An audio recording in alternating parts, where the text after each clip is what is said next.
अस्सलाम वालेकुम स्टूडेंट्स, उम्मीद है आप सब खैरियत से होंगे। In this topic we are going to discuss PERT। So let's start कि PERT होता क्या है। PERT stands for program evaluation and review technique. So this is the long form of PERT। PERT को हम डेवलप क्यों करते हैं? PERT को हम डेवलप इसलिए करते हैं कि आप जो टास्क ड्यूरेशन है उसके बीच अनसर्टेनिटी देख सकें। अब इस बात से क्या मुराद है कि अनसर्टेनिटी देख सकें टास्क के बीच ड्यूरेशन की। जब आप एक्टिविटी नेटवर्क CPM पढ़ते हैं तो वहां आप देखते हैं कि कोई भी पर्टिकुलर एक्टिविटी है, फॉर इंस्टेंस एक्टिविटी ए, जिसको 5 डेज लग रहे हैं, ठीक है। फिर आप कहते हैं कोई दूसरी एक्टिविटी है, एक्टिविटी नंबर 2, जिसको फॉर इंस्टेंस 10 डेज लग रहे हैं, ठीक है। ऐसा भी तो हो सकता है कि ये एक्टिविटी 1 यहाँ तक तो आप CPM में करते हो, लेकिन आप ये नहीं देखते कि ऐसा भी हो सकता है कि 5 डेज की जगह ये 4 डेज में हो जाए, या ये भी हो सकता है कि 5 डेज की जगह इसको 7 डेज लग जाए, 7 डेज में कंप्लीट हो। सेम एज एक्टिविटी 2 के साथ भी हो सकता है ये 8 डेज में 10 डेज से पहले हो जाए, या फिर 10 डेज से 5 डेज और लग जाए, इसको 15 डेज में हो। इस बात की प्रोबेबिलिटी है, बिल्कुल है। तो इस तरह के मैटर के साथ डील करने के लिए आपके पास PERT आया। It is very similar to CPM technique, but instead of using one estimate, ये करता क्या है? For the duration of each task it uses 3 estimates. पहला सबसे कम, दूसरा मोस्ट लाइकली टाइम, तीसरा वर्स्ट टाइम, ठीक है। तो ये 3 एस्टिमेट्स यूज करता है। It will be more clear जब हम एक्चुअली कोई एग्जाम्पल कर रहे होंगे, right. So how to use PERT? Using PERT to evaluate the effects of uncertainty on schedule, so हमारे पास 3 पैरामीटर्स होते हैं। तो हम सिर्फ ये नहीं देखते कि ये मोस्ट लाइकली टाइम है, हम ये भी देखते हैं कि 5 तो हमारा मोस्ट लाइकली टाइम है, लेकिन एक 5 से पहले भी तो हो सकता है, तो वो ए है, जिसको आप कहते हैं ए को आप कहते हैं optimistic time, means shortest realistic time, and B is pessimistic time, means the worst time, ठीक है। तो यहाँ आप सिर्फ मोस्ट लाइकली टाइम को नहीं ले रहे, यहाँ आप ऑप्टिमिस्टिक शॉर्टेस्ट टाइम को भी ले रहे हैं, और यहाँ आप पेसिमिस्टिक मींस वर्स्ट टाइम को भी ले रहे हैं, ठीक है। अब इन तीनों टाइम्स की हेल्प से हर एक्टिविटी के लिए, अब हर एक्टिविटी के साथ सिर्फ टाइम नहीं होगा, हर एक्टिविटी के साथ अब 2 चीजें और आ जाएंगी। एक उसका एक्सपेक्टेड टाइम, दूसरा उसका स्टैंडर्ड डेविएशन। हम एक्सपेक्टेड टाइम कैसे निकालेंगे? एक्सपेक्टेड टाइम हम इन तीनों वेरिएबल्स की हेल्प से निकालेंगे, ए, एम और बी। इन तीनों वेरिएबल्स की हेल्प से हम एक्सपेक्टेड टाइम फाइंड आउट करेंगे और स्टैंडर्ड डेविएशन भी फाइंड आउट करेंगे, जिनके ये फॉर्मूलाज हैं। A means optimistic time, plus 4m means most likely time, plus b means pessimistic means worst time, ठीक है। इन सब इस फॉर्मूला को अप्लाई करेंगे तो हमारे पास एक्सपेक्टेड टाइम आ जाएगा, और b minus A divide by 6 जो फॉर्मूला को हम अप्लाई करेंगे तो हमारे पास एक्टिविटी की स्टैंडर्ड डेविएशन आ जाएगी, ठीक है। It will be more clear again जब हम इसकी एग्जाम्पल देखेंगे। Clear it? Okay okay, after this I am going to show a very small example जिसमें हम सिर्फ एक्सपेक्टेड टाइम और स्टैंडर्ड डेविएशन देख रहे हैं, ठीक है। इस डायग्राम में आपको नजर आ रहा है कि आपके पास चेन ऑफ एक्टिविटीज है, टास्क ए, बी और सी। ये जो चेन ऑफ एक्टिविटीज है इसमें कम से कम टाइम ए लग रहा है, ए में कम से कम टाइम क्या लग रहा है? 10। देन मोस्ट लाइकली टाइम है 12, और वर्स्ट टाइम क्या है? 16। देखिए अब आपके यहाँ नजर आ रहा है कि सबसे कम 10 है जो कि ऑप्टिमिस्टिक है, और सबसे ज्यादा बी है जो कि पेसिमिस्टिक है, और इन दोनों के बीच का टाइम है 12, ठीक है। इसका हमें एक्सपेक्टेड टाइम निकालना है उसी फॉर्मूला से जो फॉर्मूला है एक्सपेक्टेड टाइम का, a plus 4m plus B divided by 6, standard deviation का b minus A divided by 6 जो फॉर्मूला है वो हम यहाँ लगाएंगे, और जब हम वो फॉर्मूला अप्लाई करेंगे हर एक एक्टिविटी के लिए अलग अलग एक्सपेक्टेड टाइम और अलग अलग स्टैंडर्ड डेविएशन हमारे पास कुछ इस तरह से आ जाएंगे। You need to stop the video over there, just use your calculators, calculate the values and then you can match, right. So ये वैल्यूज ही आपके पास आ रही होंगी। अब करना क्या है? अब आपको करना यह है कि आपको इसका एवरेज टाइम फाइंड आउट करना है और स्टैंडर्ड डेविएशन। आप कहेंगे ये क्या कह रही है, स्टैंडर्ड डेविएशन तो हमने निकाली है, एवरेज टाइम भी हमने निकाली है। नहीं, ये स्टैंडर्ड डेविएशन और ये average time, sorry expected time, ये एक्सपेक्टेड टाइम और स्टैंडर्ड डेविएशन ईच एक्टिविटी के लिए आपने निकाली है। ए का एक्सपेक्टेड टाइम 12.33 है और ए की स्टैंडर्ड डेविएशन 1 है, बी का एक्सपेक्टेड टाइम 10.33 है और बी की स्टैंडर्ड डेविएशन 1 है। व्हाट इफ जब मैं आपसे कहूं इन चेन ऑफ एक्टिविटीज का एक्सपेक्टेड टाइम फाइंड आउट करके दे, मतलब मुझे एक्सपेक्टेड टाइम बताएं ए प्लस बी प्लस सी का, ये तो आपने इंडिविजुअली निकाला है ना, मुझे इन तीनों का एक्सपेक्टेड टाइम चाहिए और इन तीनों की स्टैंडर्ड डेविएशन चाहिए। तो एक्सपेक्टेड टाइम तो इनका आप बहुत आसानी से निकाल लेंगे, 12.33 प्लस 10.33 प्लस 25.66, तो आपके पास 48 पॉइंट समथिंग आंसर आना चाहिए। लेकिन व्हाट इफ स्टैंडर्ड डेविएशन कैसे निकालेंगे? स्टैंडर्ड डेविएशन के फॉर्मूला से निकलेगी, हर किस भी प्लस करके नहीं निकलेगी, क्योंकि टोटल टाइम तो निकल आएगा प्लस करके, लेकिन स्टैंडर्ड डेविएशन का टोटल करने के लिए आपको क्या, final standard deviation find out करने के लिए आप इंडिविजुअल स्टैंडर्ड डेविएशंस का स्क्वायर करेंगे, और इंडिविजुअल स्टैंडर्ड डेविएशंस का स्क्वायर करने के बाद उसको सम करके उसका स्क्वायर रूट ले लेंगे। ठीक है, तो ये तरीका है एक्सपेक्टेड टाइम और क्या फाइंड आउट करने का, स्टैंडर्ड डेविएशन फाइंड आउट करने का। तो लेट्स सी कि हम क्या कर रहे होते हैं। हम ये कर रहे होते हैं कि एक्सपेक्टेड टाइम के लिए सारे एक्सपेक्टेड टाइम्स को ऐड कर दिया, स्टैंडर्ड डेविएशन के लिए स्क्वायर रूट लिया, तो आपके पास क्या आंसर आएगा? आपके पास आंसर आएगा 3.32। ठीक है, इन सब 1 स्क्वायर प्लस 3 स्क्वायर का जब आप होल स्क्वायर रूट लेंगे तो you will get 3.32। You can verify it by using the calculators you have.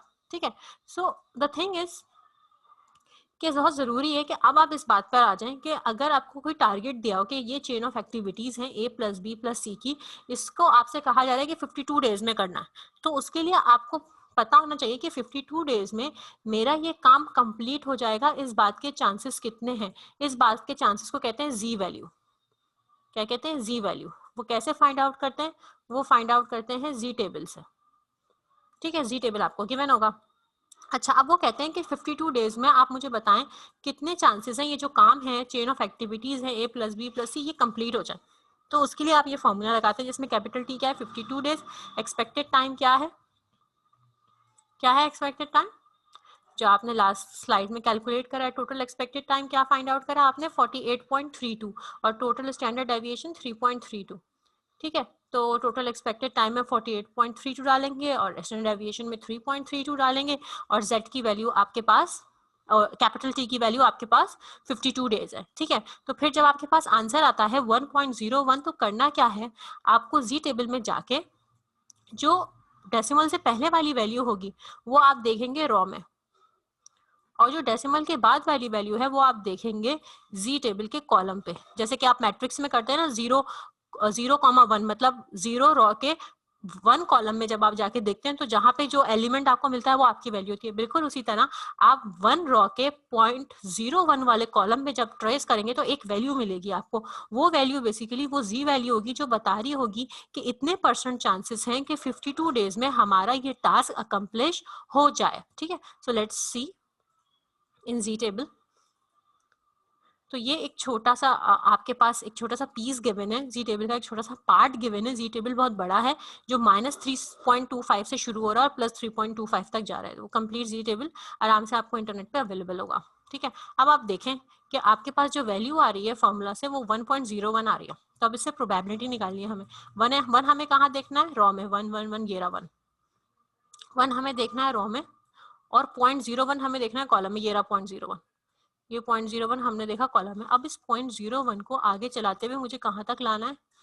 मुझे लाना है इस 1 तक। तो मेरे पास वैल्यू क्या मिली? मुझे वैल्यू मिली 0.8438, मीन्स 84.38% इस बात के चांसेस हैं कि मेरा ये प्रोजेक्ट 52 डेज में कंप्लीट हो जाएगा।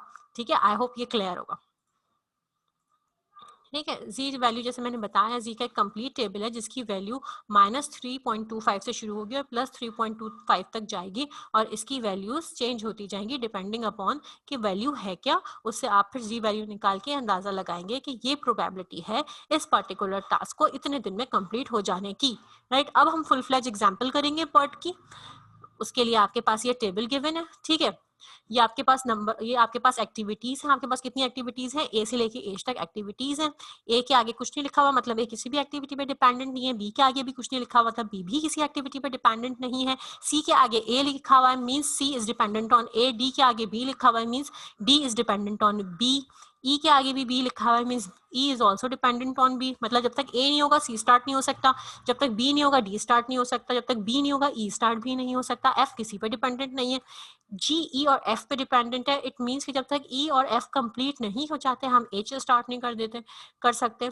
एच सी और डी पे डिपेंडेंट है, मीन जब तक सी और डी दोनों कंप्लीट नहीं हो जाते you will not be able to start doing with the activity H. ठीक है, अब इन सबके जो टाइम्स हैं, तीनों टाइम्स यहाँ लिखे हुए, इन तीनों टाइम्स की हेल्प से आप इस टेबल को फिल कर देंगे कि हर एक्टिविटी का रिस्पेक्टेड एक्सपेक्टेड टाइम और हर एक्टिविटी की स्टैंडर्ड डेविएशन आप फाइंड आउट कर लेंगे। यहाँ इस वीडियो को रोक के खुद से स्टैंडर्ड डेविएशन और एक्सपेक्टेड टाइम फाइंड आउट करें, और फाइंड आउट करने के बाद यहाँ इसे मैच कर लें कि जो आपने फाइंड आउट किया है वो सही है या नहीं। ठीक है, जब फाइंड आउट कर लें, मैच कर लें, अब आपको क्या करना है, अब आपको पर्ट बनाना शुरू करना है। पर्ट बनाने के लिए सबसे जरूरी है कि आप ये टेबल कॉपी कर लें और देख लें क्या एक्टिविटीज किस पे डिपेंडेंट हैं। ठीक है, अगर मैं लास्ट टेबल पे जाऊं तो मुझे नजर आ रहा है कि सी किस पे डिपेंडेंट है, ए पे, डी किस पे डिपेंडेंट है, बी पे, ई किस पे डिपेंडेंट है, बी पे, जी किस में डिपेंडेंट है, ई और एफ पे, और एच किस पे डिपेंडेंट है, सी डी पे।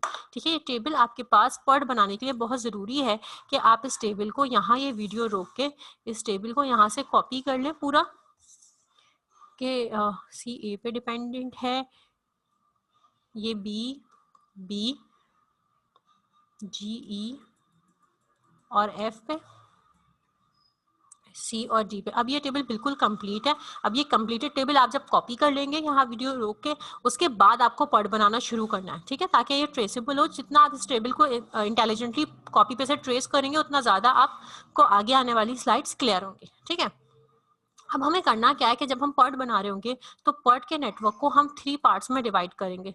कैसे डिवाइड, 4 पार्ट्स में डिवाइड करेंगे। पर्ट के हर एक इवेंट को हम 4 पार्ट्स में डिवाइड करेंगे। ये हमारे हो गए 4 पार्ट्स, जिसमें पहले पार्ट में हम लिखेंगे कौन सा इवेंट नंबर है, दूसरे पार्ट में हम लिखेंगे एक्सपेक्टेड डेट क्या है, टारगेट डेट और स्टैंडर्ड डेविएशन। ठीक है, सो एक्सपेक्टेड डेट क्या होगी, टीई, स्टैंडर्ड डेविएशन क्या होगी, एस, टारगेट डेट क्या होगी, टी। ठीक है, मोस्टली केस में फाइनली जो डेट होगी ना, टारगेट डेट, वो हमेशा जो फाइनल लास्ट इवेंट की जो डेट रखेंगे वो हमेशा एक्सपेक्टेड डेट से बड़ी रखनी है। इंटरमीडिएट में तो एक्सपेक्टेड डेट के बराबर या एक्सपेक्टेड डेट से थोड़ी सी कम भी हो सकती है, कोई ऐसा मसला नहीं है, लेकिन जो लास्ट आपका इवेंट होगा उसकी एक्सपेक्टेड डेट हमेशा टारगेट डेट से कम होनी चाहिए, because of the risk factors, कि जो आपकी टारगेट डेट है वो आप हमेशा थोड़ी ज्यादा रखते हैं कि आपके पास चांस हो कि वो मीट कर जाए आप। ठीक है, चलें आगे बढ़ते हैं। Clear all drawings, okay. अब हम बनाना शुरू करते हैं। अब आप उस टेबल को रेफर करें जो कि मैंने कहा था वीडियो को रोक के बनाएं। उस टेबल में आपको नजर आ रहा है कि एक्टिविटी ए, बी और एफ इंडिपेंडेंट है, तो आप एक्टिविटी ए, बी और एफ को यहाँ पे सबसे पहले एक्सट्रैक्ट कर देंगे। देन एक्टिविटी ए, बी और एफ को एक्सट्रैक्ट करने के बाद उस कॉलम में जो सामने एक्टिविटी ए, बी और एफ के साथ उनके एक्सपेक्टेड टाइम्स गिवन है वो आप रिस्पेक्टिवली ए, बी और एफ के साथ लिख देंगे। देन आपको पता चल गया कि एक्टिविटी ए, बी और एफ के टाइम में लिख दिया। अब आप टेबल में देखें ए, बी, एफ हो गया। अब क्या बचा, ए, बी के बाद बारी आती है सी की, तो सी किस पर डिपेंडेंट है, सी डिपेंडेंट है ए पे। तो आप एक इवेंट क्रिएट करेंगे जिस इवेंट को आप नाम देंगे 2 का। ठीक है, बिल्कुल वैसे ही जैसे आपने सबसे पहले एक इवेंट क्रिएट किया जिसको नाम दिया 1 का। ठीक है, बिल्कुल उसी तरह अब आप एक इवेंट क्रिएट करेंगे जिसको नाम देंगे आप 2 का, और उससे आप सी एक्सट्रैक्ट कर लेंगे। अब सवाल ये आता है कि यहाँ पे 0 कैसे आया, तो आपको याद होगा कि हमने कहा था कि ये आपके पास एक जो भी इवेंट होगा उसको आप 4 पार्ट्स में डिवाइड करेंगे। पहले आप लिखेंगे इवेंट नंबर, देन आप लिखेंगे क्या, expected time, TE, target time और स्टैंडर्ड डेविएशन। ठीक है, तो ये एक्सपेक्टेड टाइम फर्स्ट इवेंट का हमेशा 0 होगा। क्यों, क्योंकि वो फ्रॉम द स्क्रैच स्टार्ट हो रही है, वो फर्स्ट एक्टिविटी है, सॉरी फर्स्ट इवेंट है, तो हमेशा फर्स्ट इवेंट का एक्सपेक्टेड टाइम 0 होगा, क्योंकि यहाँ से हमारा काम स्टार्ट हो रहा है, तो वो टाइम स्टैम्प 0 होगा। हमेशा काम टाइम स्टैम्प 0 से स्टार्ट होता है। ठीक है, अब आपने इस इवेंट को 2 का नाम दे दिया जिससे आपने सी एक्सट्रैक्ट कर लिया। सी के साथ आप टेबल में से देख सकते हैं कि सी का एक्सपेक्टेड टाइम आ गया। देन आपने देखा कि activity number D activity B पे डिपेंडेंट है, तो जब तक बी नहीं होगा डी नहीं हो सकता। तो आपने एक इवेंट क्रिएट किया जिसको आपने क्या लेबल कर दिया 3, और उससे आपने डी एक्सट्रैक्ट कर लिया। फिर आपने देखा ई भी बी पे ही डिपेंडेंट है, तो आपने इससे एक और इवेंट एक्सट्रैक्ट कर लिया जिसको आपने ई का नेम दे दिया। ठीक है, फिर आपने देखा एच में कि एच सी और डी दोनों पे डिपेंडेंट है, जब तक ये दोनों एग्जीक्यूट नहीं हो जाते एच एग्जीक्यूट नहीं हो सकता। तो आपने एच से पहले एक इवेंट बनाया जिसको आपने इवेंट नंबर 4 का नेम दे दिया। फिर आपने देखा एच और जी दोनों किस पे डिपेंडेंट है, सॉरी, फिर आपने देखा जी दो एक्टिविटीज पे डिपेंडेंट है, जी डिपेंडेंट है ई पे और एफ पे। तो आपने एक और इवेंट बना दिया जिसको आपने 5 से लेबल कर दिया, ठीक है, और उससे आपने जी को एक्सट्रैक्ट कर लिया और सबके साथ एसोसिएट कर दिए, सबके साथ रिस्पेक्टिव उनके क्या लिख दिए, एक्सपेक्टेड टाइम्स। ठीक है, और जैसे एक्टिविटी डायग्राम में एंड करते हैं, बिल्कुल उसी तरह यहाँ पे जब आपने देख लिया A B C D E F G सारी एक्टिविटीज हो गई, तो एंड में आपने इसको एंड कर दिया एक पर्टिकुलर इवेंट पे। और क्योंकि 1 2 3 4 5 हो चुके थे, तो इसको नाम अब क्या देना चाहिए, 6। ठीक है, आई होप यहाँ तक आपको क्लियर होगा। अब हम आगे देखते हैं, आगे अब आपको क्या करना है, आगे आपको ये करना है कि इनकी स्टैंडर्ड डेविएशन, सॉरी, इनका एक्सपेक्टेड टाइम दिख रहे होंगे। एक्सपेक्टेड टाइम लिखने का तरीका क्या है कि अगर आपके पास किसी पर्टिकुलर इवेंट से पहले एक ही एक्टिविटी है, तो उसी एक्टिविटी का एक्सपेक्टेड टाइम कॉपी कर लेंगे। जैसे 2 के पहले सिर्फ ए था तो ए का एक्सपेक्टेड टाइम आ गया, बिल्कुल उसी तरह इवेंट नंबर 3 में से पहले सिर्फ एक ही एक्टिविटी है, तो उसी का एक्सपेक्टेड टाइम यहाँ पर आ जाएगा। 1 2 3 हो गया, अब 4 की बारी आती है। 4 में अब सिर्फ ऐसा नहीं है कि पीछे सिर्फ सी है, या 4 में ऐसा नहीं है कि पीछे सिर्फ डी है, 2 पाथ्स आ रहे हैं 4 तक पहुंचने के लिए। Let me change the colour, हमारे पास 2 पाथ्स आ रहे हैं। एक पाथ आ रहा है ए से सी, फिर आप 4 तक पहुंच रहे हैं, और दूसरा पाथ आ रहा है बी से डी। तो जो एक तो पाथ हो गया बी से डी जो मैंने ब्राउन कलर से लेबल किया है, और दूसरा पाथ हो गया ए से सी। ए से सी वाला पाथ क्या है, 6.17 2.83। जब मैं इसको ऐड करूंगी तो मेरे पास आंसर आ रहा है 9।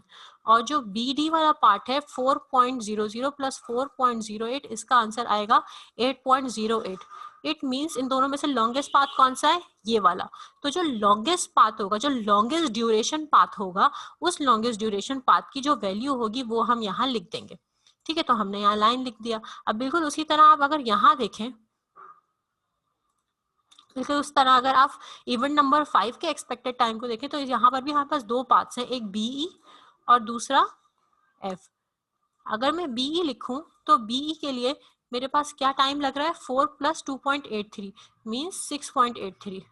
और एफ जो आ रहा है उसका टाइम कितना है, 10.5। Obviously F is the largest, F is the longest duration path, तो यहाँ पे एफ की एक्सपेक्टेड टाइम की वैल्यू आ जाएगी। अब मेरा क्वेश्चन ये है कि यहाँ क्या आएगा, खुद से सोचें फिर आगे बढ़ते हैं। ठीक है, आप यही वीडियो रखिए, खुद से अब सोचेंगे तो आप देखेंगे कि आपके पास इसको इस तक पहुंचने के लिए एक पाथ है ए सी एच। अगर मैं सीधा सीधा कैलकुलेट करूँ 6 + 2 मीन्स रफली मेरे पास 9 to 10 नंबर आएगा। 4 + 2 रफली 10 नंबर आएगा।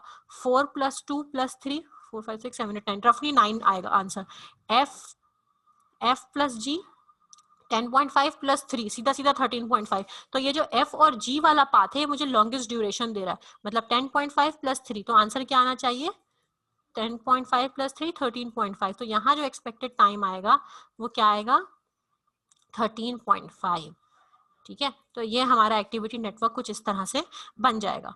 तो यहाँ एक इंपॉर्टेंट टर्निंग पॉइंट है, वो ये है, what does it mean that the project duration is 13.5 means, it means that we expect that the project will complete halfway through week 14, but because it is an expected value it could finish earlier or later, but most likely will take 13.5। तो ज्यादा से ज्यादा chance ये है, हो सकता है 13.5 से पहले, लेकिन ज्यादा से ज्यादा चांस है कि 13.5 में हो जाए। तो रिस्क मैनेजर हमेशा जो टारगेट डेट यहाँ पे इस 13.5 को देखते हुए रखेगा, वो 13.5 से थोड़ी बड़ी होगी।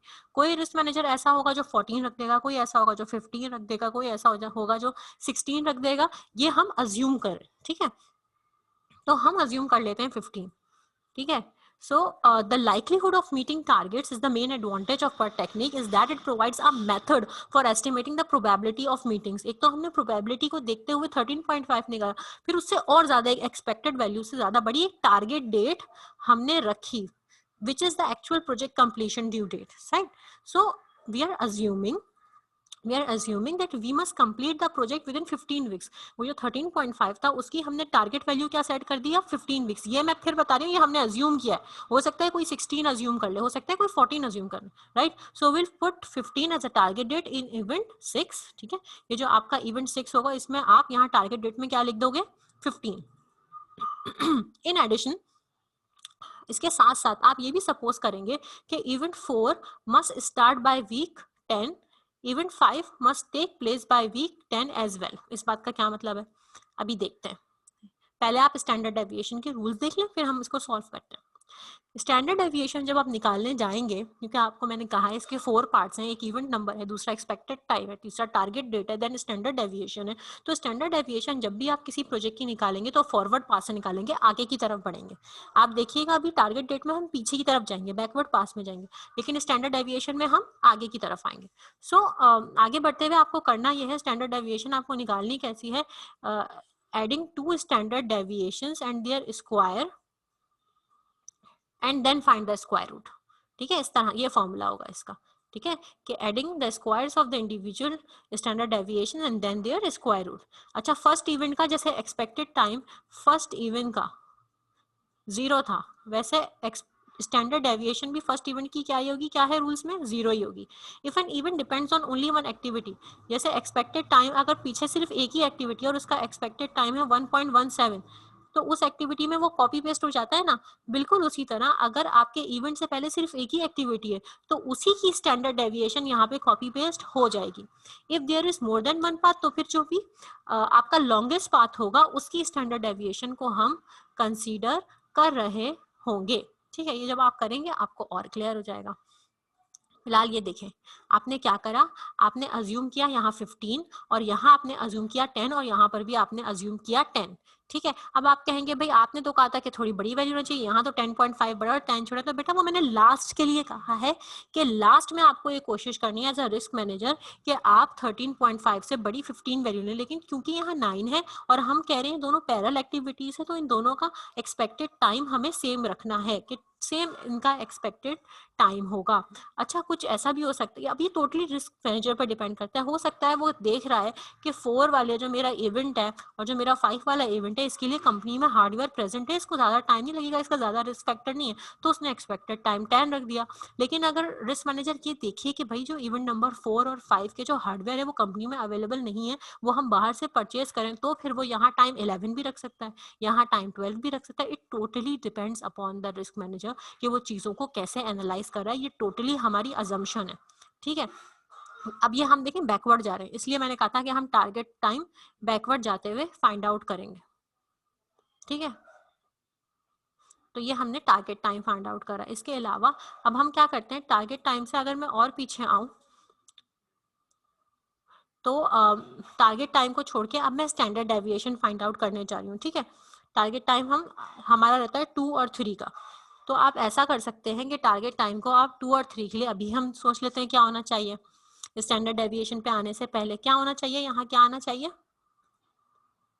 अब देखें ये है 6.17, ये है 4, तो कोई ऐसी वैल्यू नहीं है जो 6.1 से बड़ी हो, तो यहाँ क्या आ सकता है 7 आ सकता है, 5 नहीं आ सकता. देखिए ना 4, यहाँ पे 4 है, मैं 4 के लिए तो 5 ले सकती हूँ, लेकिन 6.17 से 5 छोटा हो जाएगा, बहुत ज्यादा छोटा हो जाएगा. ठीक है ना, तो मैंने क्या करा, मैंने यहाँ भी 7 ले लिया और यहाँ भी 7 ले लिया. अब आप कहेंगे कैसे ले लिया, कोई फॉर्मूला नहीं है, टोटली डिपेंड्स अपॉन यू. आप यहाँ 8 भी ले सकते हैं, ठीक है, लेकिन 5 नहीं ले सकते क्योंकि 5 इससे छोटा हो जाएगा, ज्यादा छोटा हो जाएगा, ज्यादा वेरिएशन आ जाएगी. तो इसका से मैंने यहाँ 7 अज्यूम कर लिया. अब बारी आती है स्टैंडर्ड डेविएशन की. स्टैंडर्ड डेविएशन के लिए मैंने आपसे कहा था कि जो फर्स्ट इवेंट है उसकी स्टैंडर्ड डेविएशन हमेशा क्या होगी 0, जैसे उसका एक्सपेक्टेड टाइम 0 होता है. अब हम आते हैं किस पे, सेकंड इवेंट पे. सेकंड जो आपका इवेंट नंबर है उससे पहले आप देखें आपकी एक ही एक्टिविटी है, तो उसी के स्टैंडर्ड डेविएशन को कॉपी पेस्ट कर देंगे. जो थर्ड इवेंट है उससे पहले भी बस एक ही एक्टिविटी हुई है, तो उसके स्टैंडर्ड डेविएशन को कॉपी पेस्ट कर देंगे. ठीक है, अब आते हैं 4 पे. 2 3 के बाद आता है 4 का नंबर. 4 वाले में लॉन्गेस्ट पाथ कौन सा है, ए से सी वाला लॉन्गेस्ट है या बी डी वाला लॉन्गेस्ट है. अभी आपने देखा कि ए से सी वाला लॉन्गेस्ट है, तो जो ए सी वाला लॉन्गेस्ट है उसमें आप देखेंगे जाके कि आपकी स्टैंडर्ड डेविएशंस क्या है. ए वाली स्टैंडर्ड डेविएशन का स्क्वायर लेंगे, प्लस सी वाली स्टैंडर्ड डेविएशन का स्क्वायर लेंगे। तो आपने जो टेबल कॉपी करा होगा उसमें आप देखें कि ए की स्टैंडर्ड डेविएशन है 0.5 और सी की स्टैंडर्ड डेविएशन है 0.17। तो जब आप इसको इस फॉर्मूले में पुट करेंगे तो आपके पास यहाँ की स्टैंडर्ड डेविएशन आ जाएगी।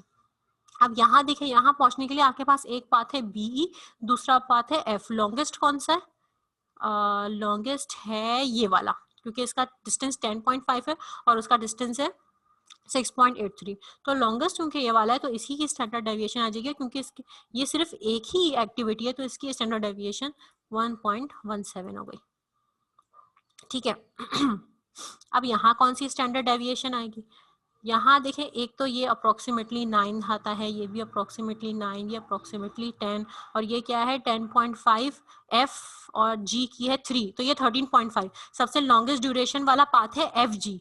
ठीक है, तो यहाँ जो आप स्टैंडर्ड डेविएशन पुट करेंगे वो एफ की स्टैंडर्ड डेविएशन का स्क्वायर प्लस जी की स्टैंडर्ड डेविएशन का स्क्वायर। जब आप ये सारी कैलकुलेशंस परफॉर्म करेंगे और रिस्पेक्टिव वैल्यूज पुट करेंगे तो आपके पास जो नेटवर्क आएगा वो कुछ ऐसा आएगा। ठीक है, या हमने 7 वैल्यू पुट कर दी, ये सबकी स्टैंडर्ड डेविएशन के साथ ये 0.53 आ गया। ठीक है, ये एफ की स्टैंडर्ड डेविएशन 0.17 और ये जो है एफ और जी की स्टैंडर्ड डेविएशन, मतलब कैसा निकाला है ये लास्ट वाला, एफ की स्टैंडर्ड डेविएशन 1.17 का स्क्वायर प्लस जी की स्टैंडर्ड डेविएशन 0.33 का स्क्वायर, तो आपके पास आ गया 1.22। ठीक है, तो ये हमारा नेटवर्क कंप्लीट हो गया। ठीक है, इस नेटवर्क में हमने सब निकाल सब फाइंड आउट कर लिया है। इस नेटवर्क का जो लास्ट स्लाइड थी ये है। ठीक है, हम करते करते यहाँ तक पहुँच गए हैं। अब हमारा ये नेटवर्क पर्ट नेटवर्क बिल्कुल कंप्लीट है। इस नेटवर्क में खुद से आपको ये करना है कि आपको z वैल्यू निकालनी है। अगर आपको मैं दे दूँ कि फॉर इंस्टेंस 16 डेज हैं आपके पास, टोटल टारगेट टाइम है t 16 डेज का, तो आप मुझे बताएं कि ये वाला जो क्वेश्चन है, ये वाली जो एक्टिविटी चेन है, इसको कंप्लीट होने के चांसेस कितने हैं। तो वो आप इसकी पहले जी वैल्यू कैलकुलेट करेंगे, फिर जी वैल्यू से प्रोबेबिलिटी निकालेंगे कि कितने चांसेस हैं और वो आपको टेबल से निकलेगी, टेबल से फाइंड आउट होगी, राइट। सो आई होप आपको ये लेक्चर क्लियर होगा, right. Please try to practice this problem by more than one time so that आपकी प्रैक्टिस हो जाए और आपको चीज़ें क्लियर हो जाए। Thank you so much for your time. अल्लाह हाफिज़।